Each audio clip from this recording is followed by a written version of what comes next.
Bonjour, Monsieur Vernochet. Pas besoin que je me présente, on s'en fout. Bon, je suis là. Voilà, j'ai une question. Enfin, je vais essayer en tout cas d'être claire. C'est que trouver, comment garder espoir en fait finalement. Voilà, comment garder espoir justement.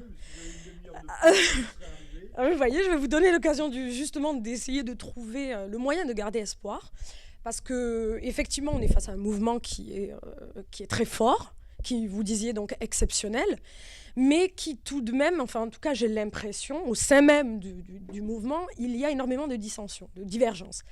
Mais même si on dépasse, imaginons qu'on arrive à dépasser ces divergences au sein du mouvement, comment faire tomber cette barrière que l'État arrive à maintenir avec force, et quand je parle de barrière, c'est-à-dire ce maintien de l'idéologie dominante à travers les médias, à travers... voilà, je vous laisse répondre.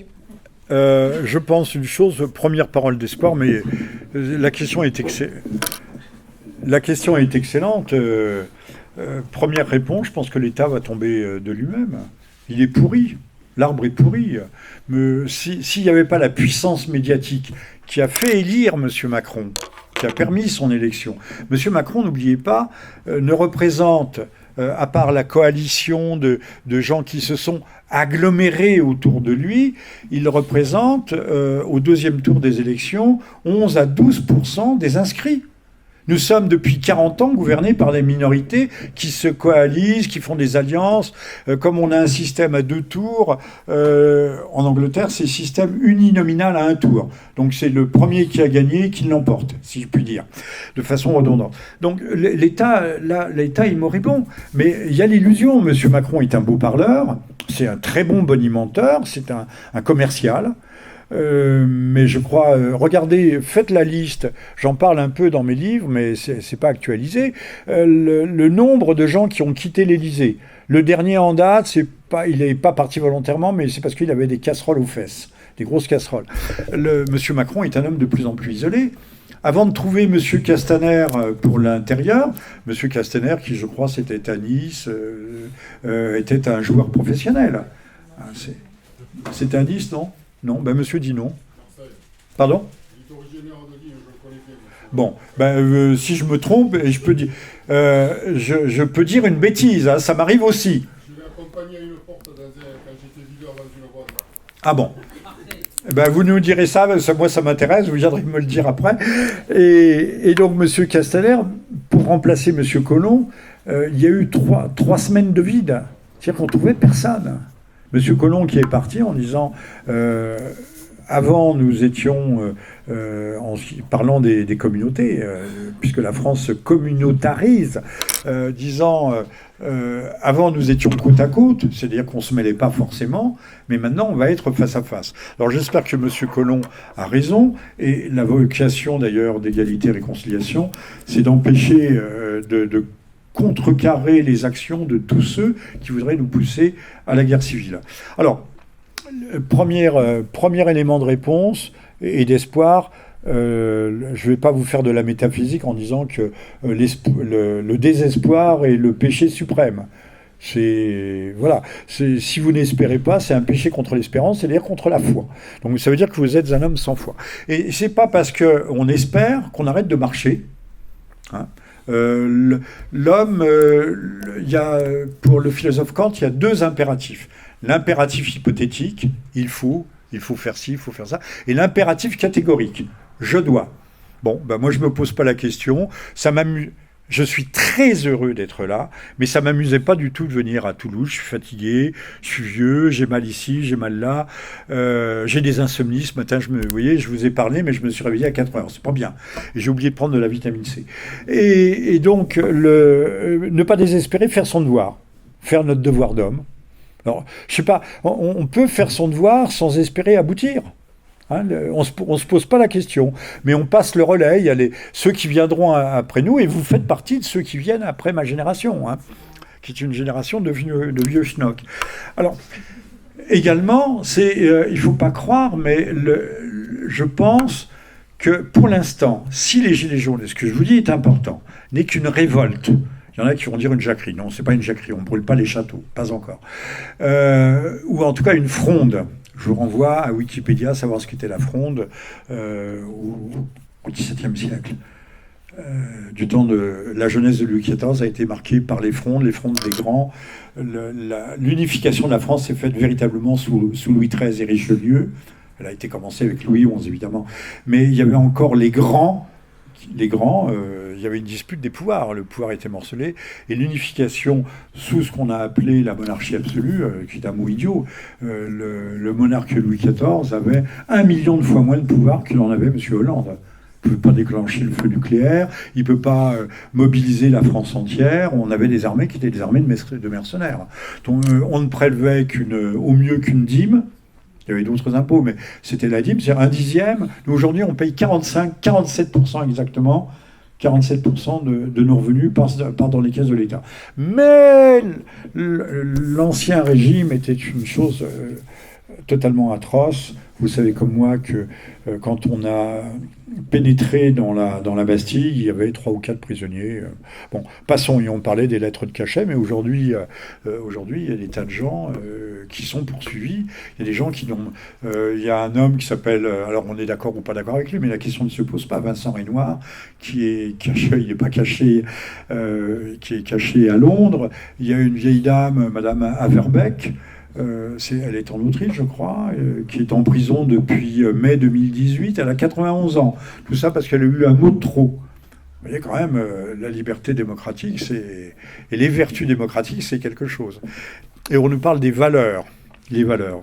Là aussi, ça mériterait une conférence. J'ai écrit un livre, mais qui ne doit pas être là, qui s'appelle « La guerre civile froide », qui traite notamment des fameuses valeurs de la République. Et des valeurs qui sont folles, ou qui nous rendent fous, avec des idées qui sont devenues folles. Vous l'avez, non ? La guerre civile froide, non. C'était un peu lourd, je ne l'ai pas apporté.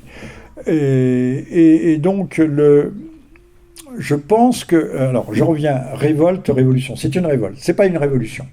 Il n'y a pas d'idée directrice. Par contre, nous venons de vivre ces 40 dernières années une véritable révolution. Même 50 dernières années. Une véritable révolution. Derrière une révolution, c'est le sociologue Ellul qui nous expliquait ça, il faut qu'il y ait un corpus doctrinal, c'est-à-dire qu'il y ait une théorisation de la société. La Révolution française, il y a la philosophie des Lumières, il y a le libéralisme anglais. Donc vous voyez, c'est pas rien. Il y a Rousseau, l'égalité entre les hommes. Enfin, il y aurait immensément à dire sur la question. Donc il y a tout un corpus intellectuel, cette appétence pour la liberté, qui crée ce que le philosophe français Michel Foucault, aurait appelé une épistémée. Hein, on change, ou les Allemands auraient pu appeler ça Weltanschauung, c'est-à-dire une représentation du monde et du monde social. Les Gilets jaunes n'en ont aucune. Ils n'en ont aucune, mais je crois que nous sommes arrivés à l'issue, ça c'est mon livre en l'an 68, nous sommes arrivés à l'issue de la révolution, à l'épuisement il est là, vous voyez, on vous le montre, à l'épuisement de la parenthèse historique qui s'est ouverte en l'an 68 et qui fait se rejoindre les deux mâchoires terrifiantes, à la fois du freudo-marxisme, c'est-à-dire le marxisme reconverti dans le freudisme, mais qui abandonne pas la lutte des classes. Ils n'abandonnent pas la lutte des classes, mais ça devient la lutte LGBT, par exemple. Vous comprenez ce que je veux dire, hein, c'est-à-dire, il y a un homme qui était en France en 68 et qui n'a pas ouvert le bec, on ne l'a pas entendu, c'est Herbert Marcuse, un Américain, qui appartient à la fameuse école de Francfort. Cette école de Francfort qui fait la jonction entre le freudisme et le marxisme. Là aussi, ça mériterait une conférence. Je voudrais écrire sur ce thème, mais pour ça, il faut en avoir le temps et les forces. Et tout ça fait la jonction avec l'école de Chicago, récompensé par un prix Nobel attribué au dénommé Milton Friedman, et qui va théoriser ce que l'on appellera, ça arrive avant Reagan, les Reaganomics, le Thatcherisme, c'est-à-dire l'ultralibéralisme.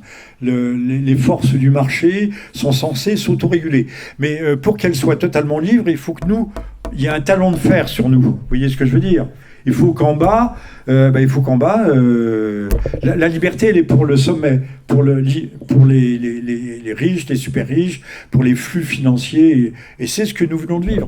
Sauf que tout le monde le dit, nous sommes au bord d'un crack mondial. Alors je ne sais pas si on l'aura, le crack mondial, parce que vous savez, comme on prend un hélicoptère et puis on balance des dollars par la porte de l'hélicoptère, c'est une formule américaine. Hein. La banque européenne crée, je crois, 2000 milliards par mois. C'est ça ou je me trompe? Non, c'est pas 2000. Non, c'est 40. Pardon? Entre 40 et 80, je sais plus. Milliards Milliards par mois. par mois. Bah, c'est déjà pas mal. Hein. C'est déjà beaucoup. Hein. Non, 2800 milliards, c'est l'endettement de la France. Donc on arrose, on fait tourner la planche à billets, hein, c'est de la monnaie de singe, c'est de l'argent papier, qui n'a de valeur que le papier et l'encre avec lequel on l'imprime, pas d'autre valeur, mais qui permet de renflouer de façon totalement artificielle les banques qui sont en mal de liquidité.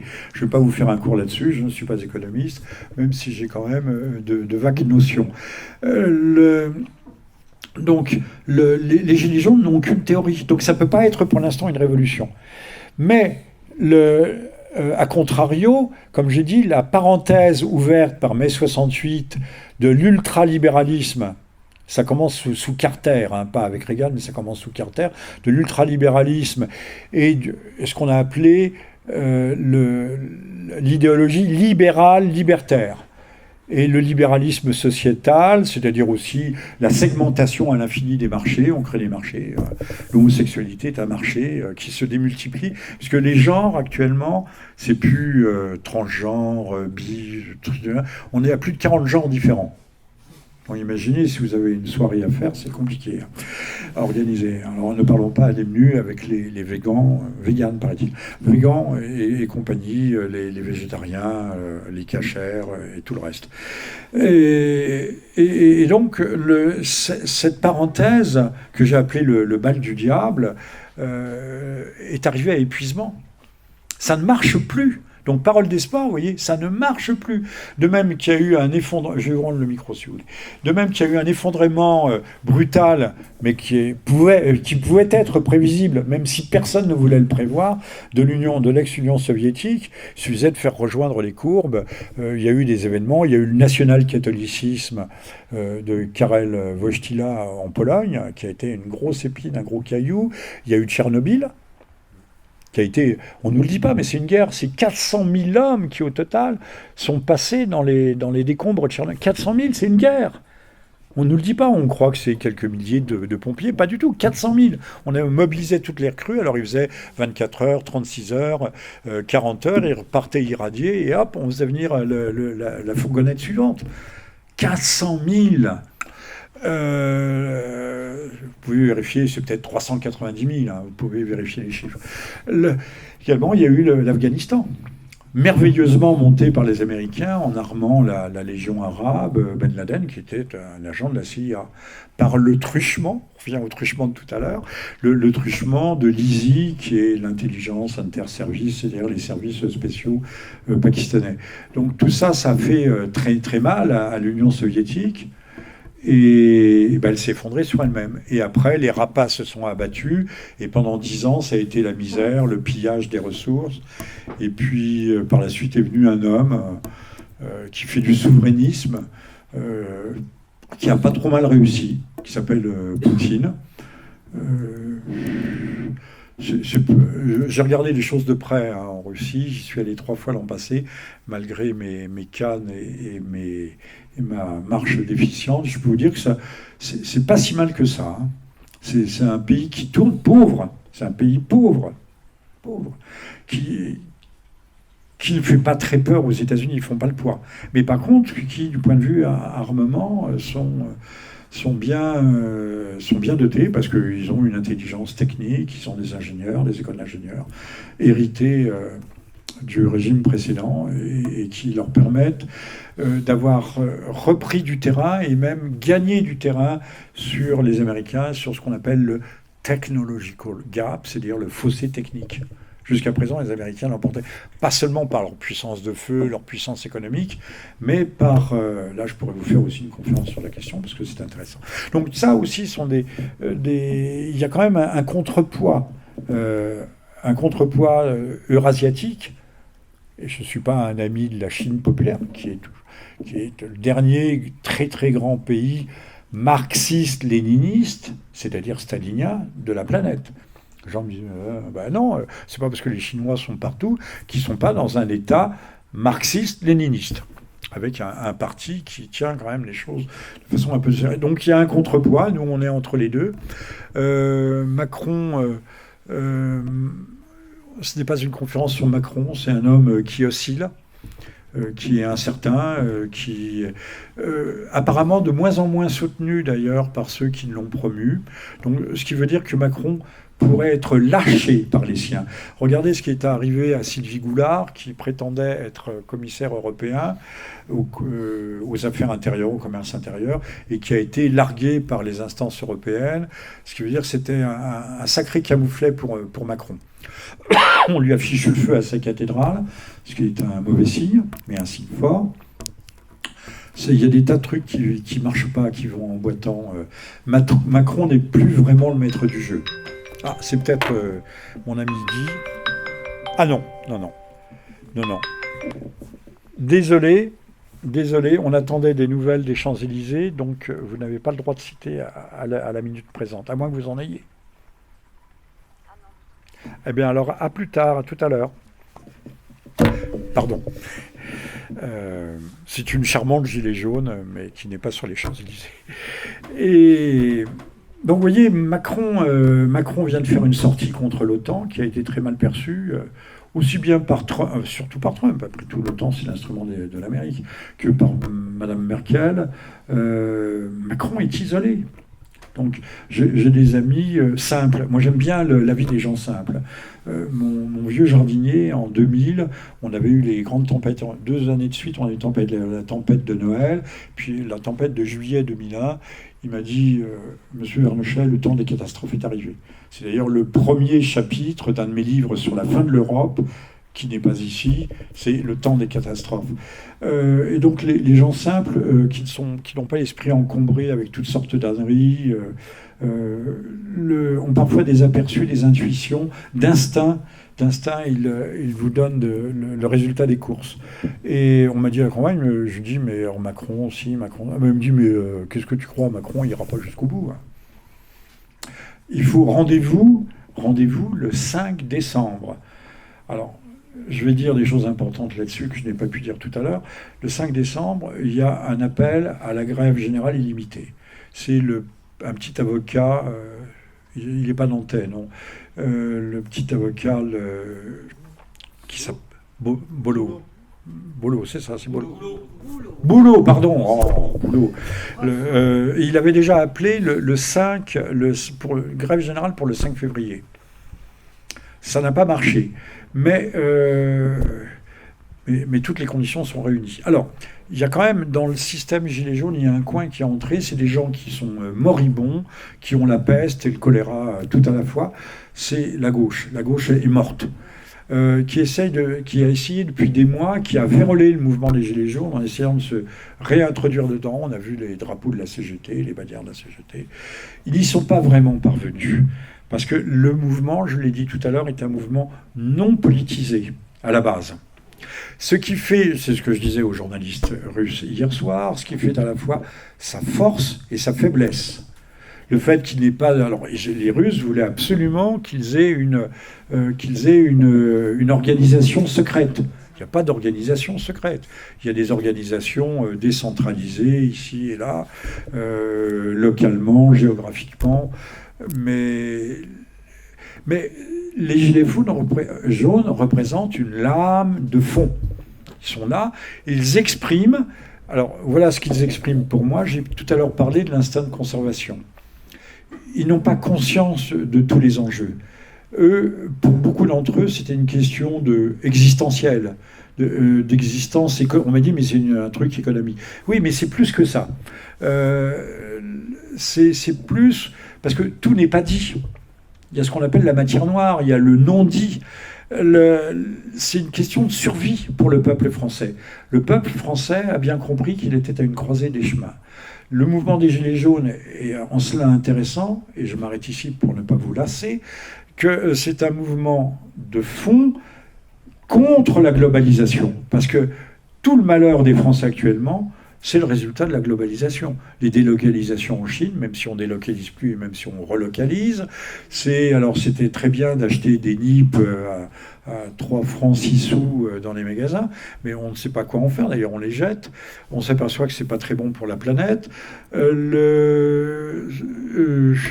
on a des tas de produits mais frelatés. Nos paysans qui produisaient de l'ail hier à côté d'ici, à Toulouse, nous importons nos os, c'est le pluriel d'ail, nos os nous les importons de Chine. Enfin c'est du délire total et absolu. Et tout à l'avenant. Il y a quelque chose qui ne va pas. Or, la parole d'espoir aussi, c'est dans le premier tome des Gilets jaunes, je détaille, je vous l'ai dit tout à l'heure en ouverture, je détaille 24 mesures, mais qui sont des mesures élémentaires pour remettre les choses sur place. La plus grande des mesures, c'est qu'il faut rompre avec la dette. Les États ne doivent plus être endettés. Il y a des moyens sans même déclarer un moratoire sur la dette, il y a des moyens assez. Monsieur est parti, c'est dommage. Il y a des moyens très simples pour rembourser la dette tendanciellement en faisant payer ceux qui font des transactions virtuelles. Pourquoi pas ? On fait payer toutes les transactions virtuelles, mais même des sommes tout à fait dérisoires. Vous croyez que c'est ce que je dis qui ne lui plaisait pas ? Bon, des sommes tout à fait dérisoires, on rembourse la dette. Mais après, il ne faut plus s'endetter. Pour les ménages, pour les petites industries, les commerçants, les artisans, les PMI, il faut qu'il y ait des banques, aussi bien des banques d'État ou privées, mais qui fassent des prêts quasiment, non pas vraiment à taux zéro, parce qu'il faut tenir compte de l'inflation, mais des prêts qui soient remboursés le jour où les intérêts ont remboursé la totalité, ont remboursé le capital. Vous voyez, ça s'arrête automatiquement. Alors que dans le système actuel, vous pouvez payer éternellement. Hein. D'ailleurs, quel est l'État au monde ? Est-ce que les États-Unis vont rembourser leur dette qui est de 20 000 milliards et plus de dollars ? La France va-t-elle rembourser sa dette ? Je ne crois pas. Alors, on ne va pas entrer, mais par contre, nous avons des raisons si nous avons des raisons d'espérer, nous avons aussi des raisons de craindre. C'est qu'il y a des cycles économiques, et quand on arrive à une étape de blocage, on détruit. On détruit. L'économie détruit en permanence. L'économie se prétend durable, mais c'est la consommation. La consommation détruit, et également l'obsolescence, pour forcer à la consommation, à détruire. Mais ce n'est plus suffisant. Donc les grandes destructions, c'est les destructions d'hommes et de matériaux, sont les guerres. Donc le système s'en sort toujours par une guerre. La guerre de 40, faut pas croire, la crise de 29 n'était pas terminée en 40. Même il y avait le Spectre, j'ai écrit là-dessus un article qui s'appelait 2 siècles après, la crise, on avait peur que la crise ne reparte. La crise de 2008 est-elle terminée ? C'est pas sûr. On a un de mes amis là-bas au fond qui pourrait nous en dire beaucoup. Donc on a peut-être que le système ne voudra pas mourir et donc relancera la machine par la guerre. Destruction massive des hommes, des biens. Ça s'appelle, je vous renvoie à un livre d'un écrivain maudit, et on avait raison de le maudire, qui écrivait dans les années 30, qui s'appelle Georges Bataille, avec grands yeux bleus, un petit peu sulfureux, et qui a écrit un traité d'économie qui s'appelle La part maudite, justement sur ce cycle de destruction. Autre question ?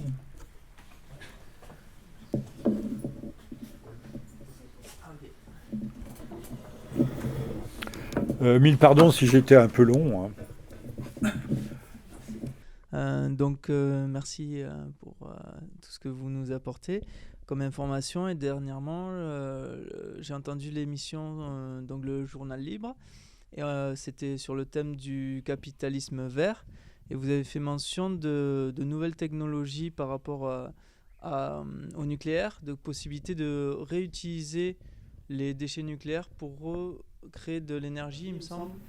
Moi, j'en ai pas parlé dans un. Je crois pas que ce soit dans mon livre journal, mais c'est un thème. Je peux parler sans micro. C'est un thème qui m'est cher. Le seul, la seule source d'énergie non polluante, c'est le nucléaire. Il n'y en a pas d'autre. L'éolienne, c'est une arnaque fabuleuse qui permet de casser un secteur rentable et non polluant. Ça peut vous choquer ce que je dis, mais je vais y revenir. J'ai parlé de Tchernobyl et je dis maintenant que c'est non polluant.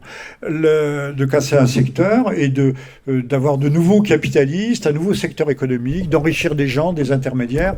Ceux qui achètent aux paysans aujourd'hui les terres pour planter des éoliennes ne sont pas ceux qui seront là dans 10 ans au moment où on demandera aux mêmes paysans de démanteler les éoliennes.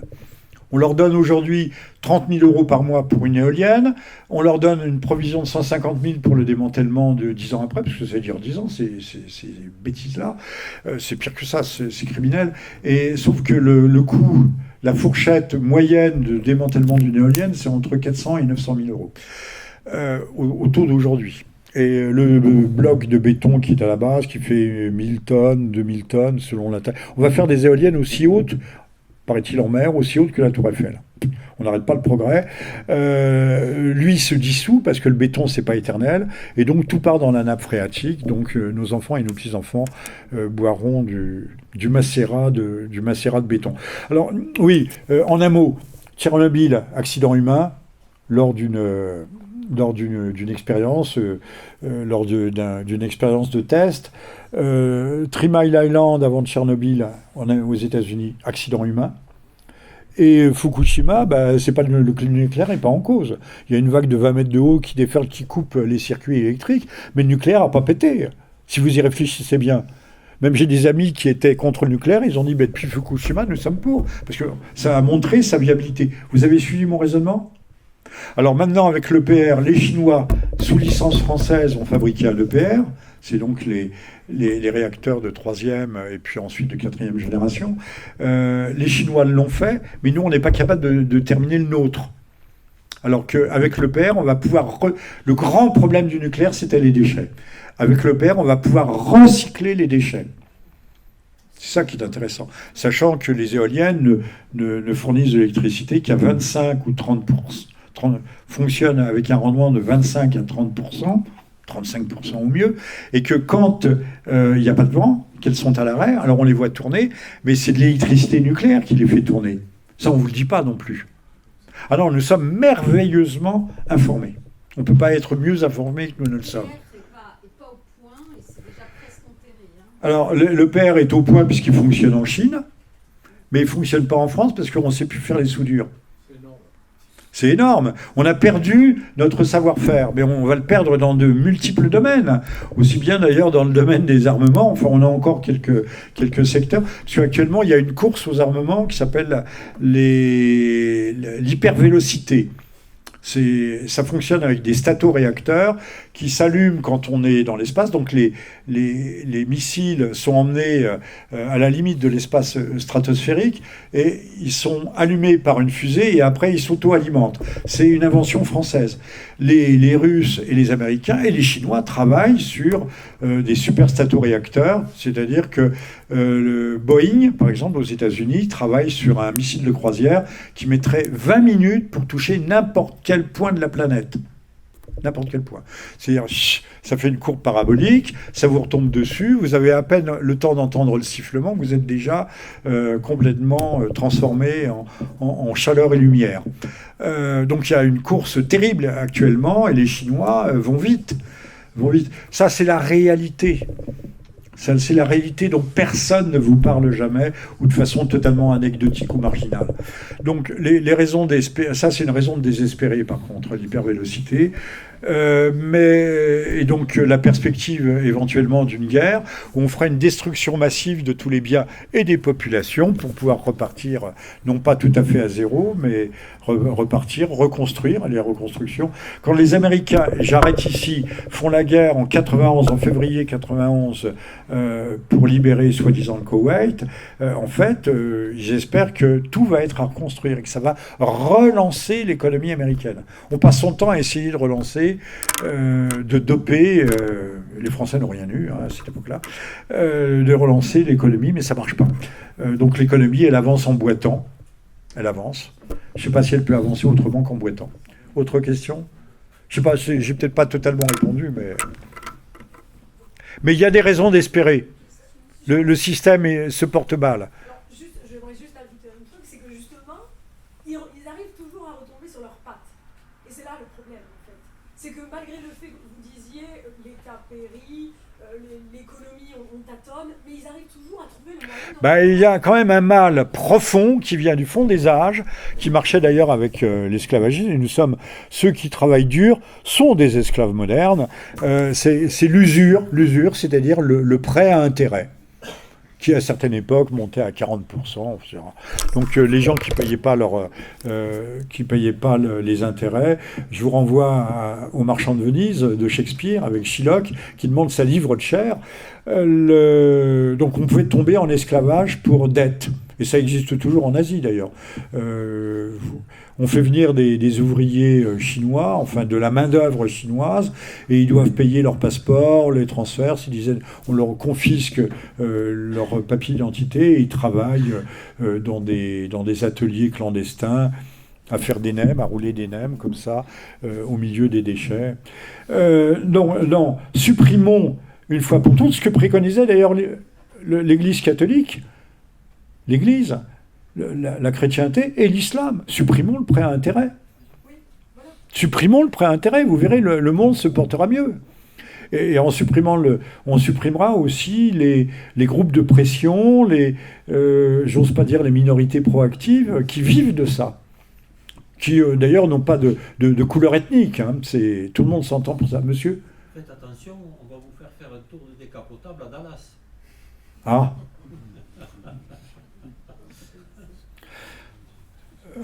Dallas, oui. Oui, puis avec une balle qui part devant et qui frappe par derrière. D'accord. Nous sommes... oui. Mais je ne suis pas président des États-Unis. Dernière question. De toute façon, en touchant à cela, nous parlons d'une certaine... Pour avoir lu et assisté à une autre conférence, celle de Pierre Hilliard, qui a sorti un deuxième livre concernant les archives du mondialisme. Aussi, il y a un point commun avec tout ce que vous venez de dire par rapport à ceux qui tiennent le monde et à cette finance.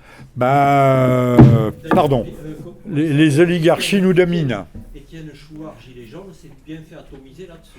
Oui, enfin, il ne savait pas qu'il fallait partir à tire d'aile et surtout... Bon, il a voulu ne pas répondre et il s'est fait épingler, puis embouter. Mais je pense qu'il le ciblait depuis longtemps. Hein. Monsieur ? Non, il n'y avait pas une question là-bas. Ah, c'est madame, pardon. Vous parliez des syndicats, de la convergence des luttes. Vous avez présenté les syndicats comme la suite du corporatisme, qui est vrai, mais on est... Oui, au 19e siècle. Voilà, maintenant, aujourd'hui, c'est totalement dévoyé. Ce sont des auxiliaires, du pouvoir. Hein. Oui. Alors, la question pour le 5 décembre... c'est quand même bien préparé, enfin, ça va quand même être très cadré. Alors, est-ce que c'est pas un peu hypocrite de laisser croire que le 5 décembre, ça y est, on va avoir la grève générale et tout va bien je passer. pense qu'il y a un mouvement de fond qui est tellement... Je pense qu'il y a un mouvement de fond qui est tellement puissant qui dépassera ces gens.